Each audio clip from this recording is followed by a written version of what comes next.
বহুত দিনৰ পৰা আপোনালোকে মোৰ বহুত নিউজ শুনি আছে, বহুত অপপ্ৰচাৰ চলি আছে। যি নিউজ বাজি আছে তাৰ 10%ও সঁচা নহয়। আৰু মই ইমান দিনে একো মাত মাতিব পৰা নাই, কাৰণ ইমান হেৰেছমেণ্ট, ইমান মেণ্টেল হেৰেছমেণ্ট, যোনটো কেতিয়াও মই ভাবাই নাছিলোঁ হ'ব বুলি, সেইখিনি মই পাৰ কৰিব লগা হৈছে। মেণ্টেলি প্ৰস্তুত নাছিলোঁ কোনো ধৰণৰ কথা ক'বলৈ বা কিবা ষ্টেটমেণ্ট দিবলৈ। সেইটো কাৰণে 7 দিন মই যেনে যেনে কটালোঁ, কিন্তু এতিয়া জোখতকৈ বহুত বেছি অপপ্ৰচাৰ চলিছে। বহুত ধৰণে মোক সাঙুৰ খুৱাইছে বিভিন্ন ক্ষেত্ৰত। ন্যায়ালয়ে মোক দোষী কৰাৰ আগতে নিউজ মিডিয়াই মোক দোষী কৰি মোক এতিয়ালৈকে ফাঁচি দিছে। মোক অলৰেডি মই দোষী বুলি কথা কৈছে, আৰু বহুত ধৰণৰ নিউজ, বিভিন্ন ধৰণৰ নিউজ, য'ত মোৰ কেছটোৱে ট্ৰেডিঙৰ ওপৰত আছিলে, কিন্তু এতিয়া কেছটো অকল মোৰ ওপৰত হৈ গ'ল। আজি ফাইনেলি বহুত দিনৰ পিছত সাহস কৰি মই চাৰেণ্ডাৰ কৰিব ওলাইছোঁ। মই ফুল কোঅপাৰেট কৰিম পুলিচৰ লগত।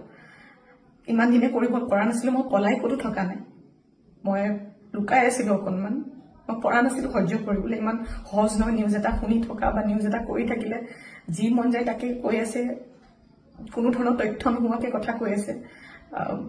মই ভাবিছিলোঁ ইমানখিনি কেতিয়াও নিউজ মিডিয়াই নকৰে, ইমান তথ্য নথকাকৈ ইমান নিউজ নবজায়। কিন্তু আজি মিডিয়াৰ ফলত মই আজি দোষী। গোটেই মানুহৰ আগত মোৰ মান সন্মান, মোৰ মা দেউতাৰ, মোৰ পৰিয়ালৰ গোটেইবোৰ উলংঘ হৈছে। আৰু এতিয়া আৰু ধৈৰ্য ধৰিব পৰা নাই, চবৰে এটা সীমা থাকে। সেইটো কাৰণে আজি মই চাৰেণ্ডাৰ কৰিম। আৰু মোৰ বিশ্বাস যে তথ্য চাই ন্যায়ালয়ে ডিচিশ্যন ল'ব, আৰু মিডিয়াৰ নিউজ চাই নহয়। চ' আজি মই চাৰেণ্ডাৰ কৰিম, আৰু মই ফুল কোঅপাৰেট কৰিম পুলিচৰ লগত। আৰু মোৰ বিশ্বাস, বহুত দিনৰ পৰা আপোনালোকে মোৰ বহুত নিউজ শুনি আছে, বহুত অপপ্ৰচাৰ চলি আছে।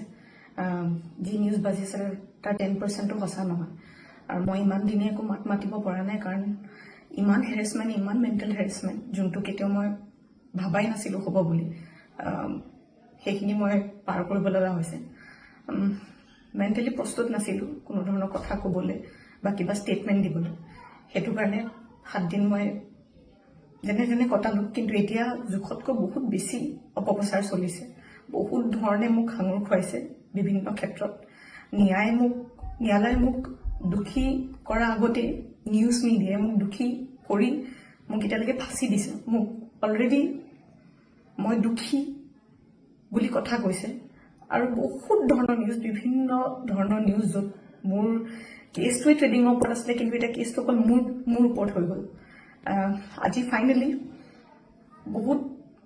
বহুত দিনৰ পিছত সাহস কৰি মই চাৰেণ্ডাৰ কৰিব ওলাইছোঁ। মই ফুল কোঅপাৰেট কৰিম পুলিচৰ লগত।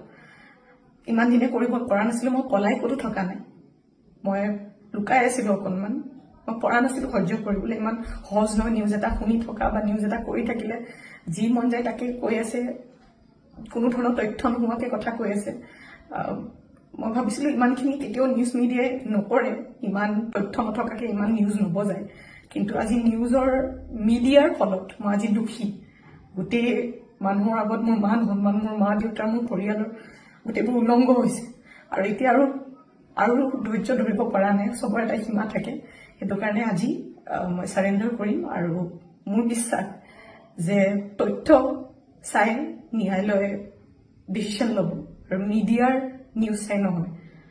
চ' আজি মই চাৰেণ্ডাৰ কৰিম, আৰু মই ফুল কোঅপাৰেট কৰিম পুলিচৰ লগত। আৰু মোৰ বিশ্বাস